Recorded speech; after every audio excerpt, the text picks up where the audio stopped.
Okay, so we are with our last dish here, which is a apricot glazed banana with walnuts. With walnuts. How simple is that? I mean, you're trying to figure out something different to do besides taking your banana and eating it plain and putting it in a smoothie. And bananas are awesome as well.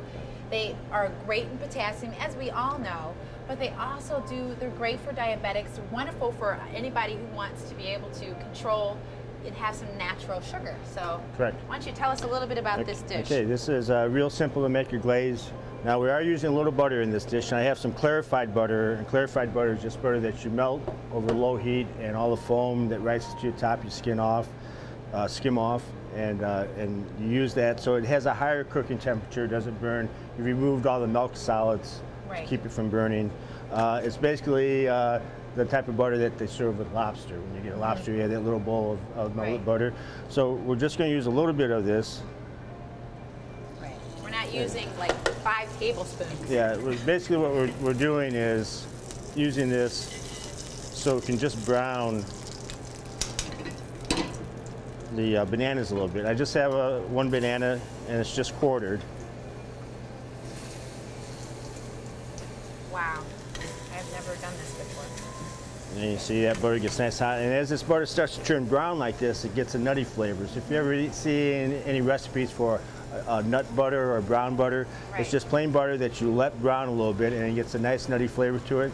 So in doing that in here, we're browning the bananas a little bit. That butter's getting a little nuttiness to it. You can see how those bananas are starting to brown up. Probably brings out the sweetness in the bananas as well. Oh, of course, sure, because you always bring out the sugar. And we're going to pour out, at this point, that extra butter. We don't need that. You can see it just helps it brown. Yeah, and then we're just going to take an apricot nectar. And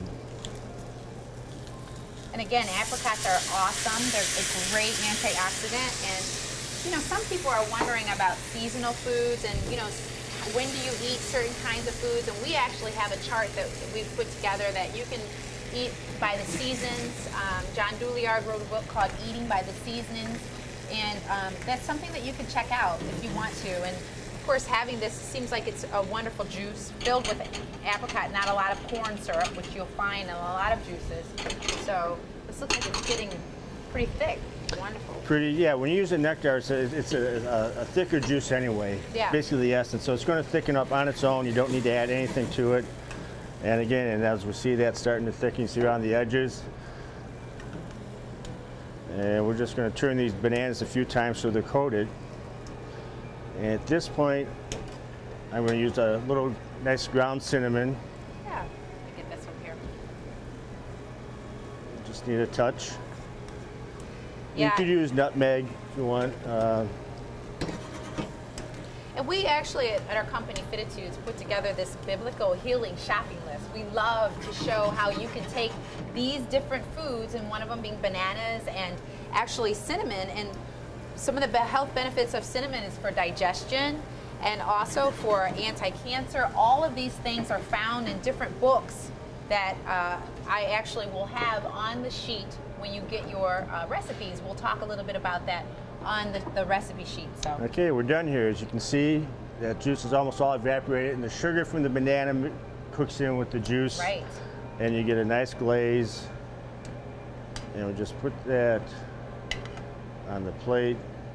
And then just a little handful of walnuts. And just going to stir that in with the glaze also. And what do these look like? Little brains. We ended with little brains. It's awesome because they're filled rich in omega-3 fatty acids, and they're just wonderful. God already thought about putting these as looking like little brains because they help your brain. And we'll just put those walnuts right on top, and it's done. A couple of minutes. And here's kind of the fun thing too, is we'll walk up front as you're cooking in the kitchen and you're making this, and I say keep things simple, have fun, cook with love. It's like, well, we have some dried cherries left from our quinoa pilaf that we made. So well, why not put little dried cherries on our glazed bananas? Antioxidant on that is just awesome. Nice contrast in textures. A little crunchy nut, the soft banana, and then you got the chewy cherries, dried cherries on there, and 2-3 minutes, Right. and you're done. And who knows, after eating this, maybe your IQ will go up. I don't know, because it's just so much brain power in these foods. Oh my gosh, Bill, thank you so much. Oh, my pleasure. And I just really encourage everyone to come out to Churchill's and learn of these wonderful foods, eat them, get the gourmet to go, Yes. and just really enjoy the soups. It's awesome. And we really thank you, Judy, specifically Judy Jones, who is the mastermind behind this whole video thing that we have here. And you know, perhaps, you know, when Bill's book comes out, we'll have this video on there, right? Because one day we're going to have a cookbook.